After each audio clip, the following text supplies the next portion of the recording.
Jezikanje. Vsak ponedeljek ob 8.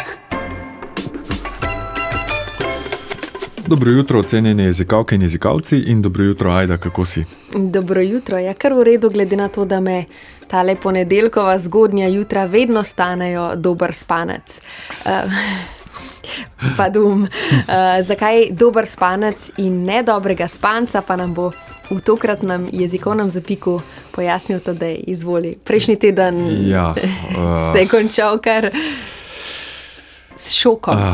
Skregali smo se celo z lektorico. Ja. Preveril sem potem v spletnem slovarju slovenskega knjižnega jezika, ker je tudi mene presenetilo glagol stati se v tem primeru ne veže z rodilnikom, torej zgodnje vstajanje me je stalo koga ali česa, dobrega spanca, ampak s tožilnikom zgodnje vstajanje me je stalo koga ali kaj, dober spanec. Primer je bil pa pretirana samozavest me je stala zlato medaljo. Ja. Boleče. Dvoboj, ki ga je zmagala lektorica. Zdaj veste, da nas tole uvodno kramljanje ne bo stalo novo jezikanje, pa najbolje, da kar nadaljujemo. O govorjeni slovenščini bo govora.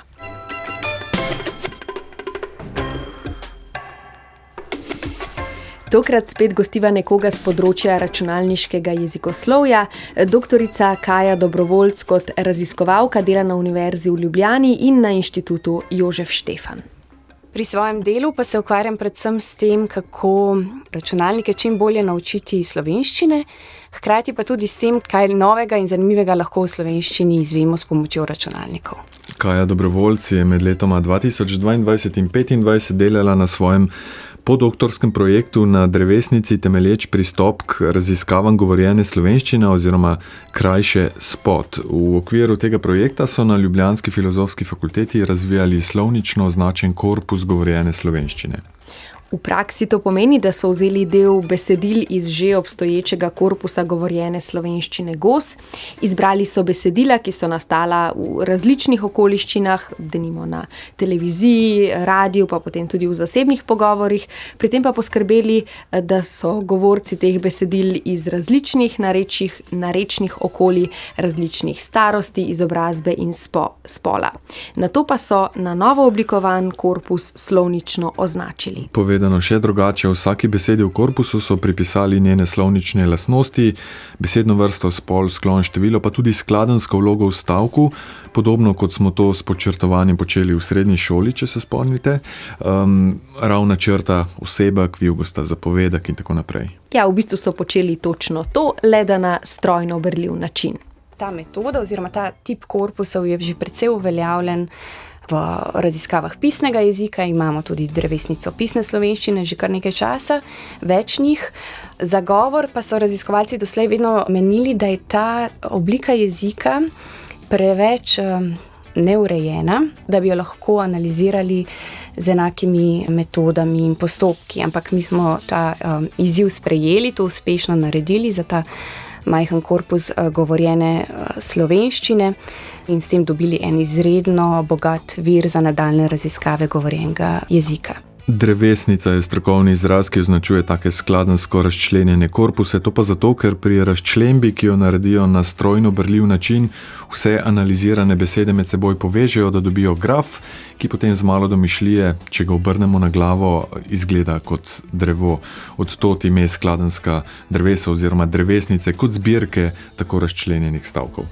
No in ta njihov slovnično označen korpus govorjene slovenščine je razkril kar nekaj posebnosti govorjene slovenščine v primerjavi z zapisano.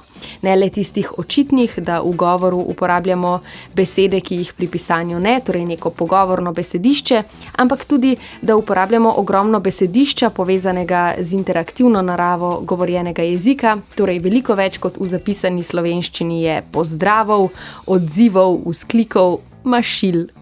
Kot so recimo, no, ja, a ne, a veš, pač, glej, mislim in podobno, a ne. Bom rekel, ja. Ravno včeraj sem poslušala nek govor in je bil vsak drugi stavek človeka, bom rekel. Ja, kot zanimivost lahko povem, da večina primerov, bom rekel, v našem korpusu in v tem večjem korpusu GOS prihaja recimo od enega govorca, ki to očitno zelo rad nevede uporablja.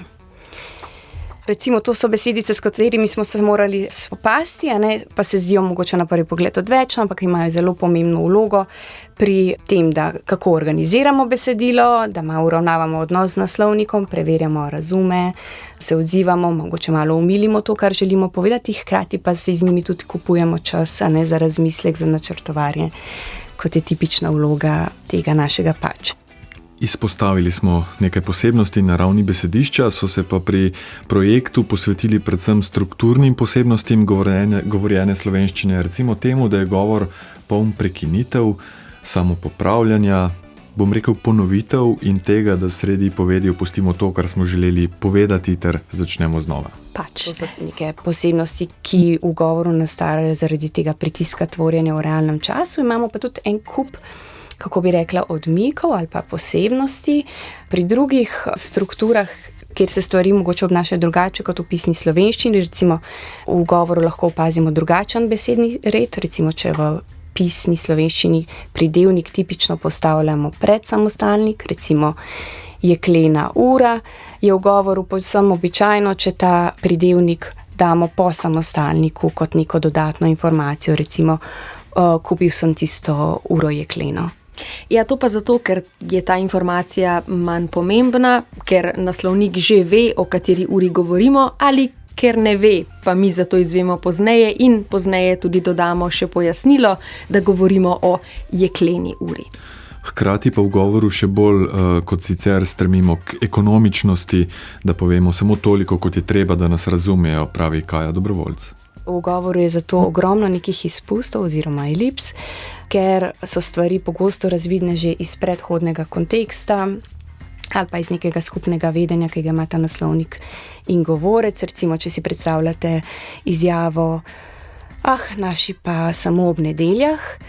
Če vidimo takole samo izolirano, se sprašujemo naši kdo, in kaj počnejo samo ob nedeljah. Če pa ta izjava pride po nekem pogovoru, ki ga midve imava o tem, da si najini otroci umivajo lase, pa recimo povsem na mestu, da na koncu rečemo, naši pa samo ob nedeljah. In to ni samo za neke zasebne kontekste sporazumevanja, ampak tudi recimo športni novinarji so zelo znani po tem, da se pogosto poslužujejo teh elips, recimo, če si predstavljamo, tudi Francozi v težavah.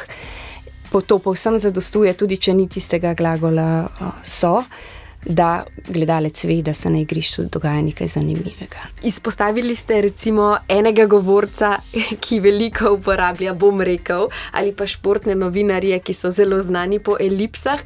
Ste identificirali še kakšno podskupino ljudi, ki imajo kakšno zanimivo govorico ali pa vzorec pri svoji govorjeni slovenščini?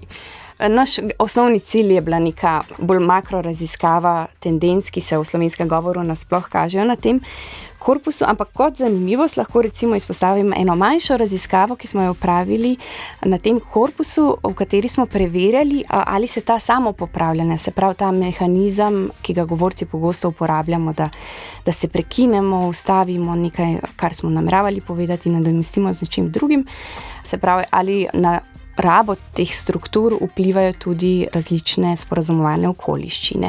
In recimo ugotovili smo, da so ta samopopravljanja bistveno bolj pogosta, bistveno bolj značilna za nejavne govorne situacije, se pravi za zasebne pogovore ali pa za mogoče delovne sestanke, obiske frizerja, zavarovalniškega agenta in podobno, tudi take posnetke imamo, kar je na nek način pričakovano. Se vemo, da v javnih govornih nastopih so govorci bolje pripravljeni običajno in pa tudi predvsem bolj vešči govornega nastopanja.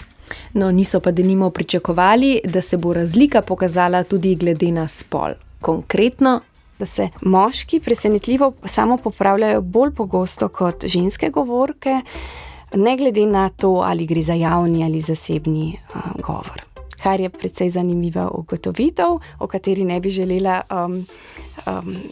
nadalje razpredati, ker niste najbrž iskali razlogov. Mislim, da je zelo lepa ponazoritev tega neskončnega polja zanimivih raziskav, ki jih lahko opravljamo na takih korpusih, če imamo na eni strani zelo bogate metapodatke o tem, kdo so ti govorci, v kakšnih okoliščinah je ta govor nastajal, in na drugi strani bogato slovnične oznake, ki omogočajo potem analize na različnih nivojih jezikoslovnega opisa. Ja, so pa drevesnico govorjene slovenščine na to s pomočjo kvantitativnih metod primerjali tudi z drevesnico pisane slovenščine. Ugotovili so, da je govorjena slovenščina skladenjsko manj raznolika in kompleksna kot pisna. Pri govoru uporabljamo manj prilaskov in večkrat ponavljamo iste besede. Nasploh ti naši rezultati kažejo, da se nabor in besedišča in struktur med obema vrstama jezika le delno prekrivata. Se pravi, da na nek način vsaka izmed teh oblik jezika operira z nekim svojim sistemom pravil oziroma tipičnih izbir. Recimo samo 70% besedišča, ki ga imamo v tem govornem korpusu, se pojavi tudi v našem pisnem korpusu. Kar 30% je torej unikatni besedišča, ki ga nikoli ne bi zaznali, če bi imeli na voljo samo pisni korpus.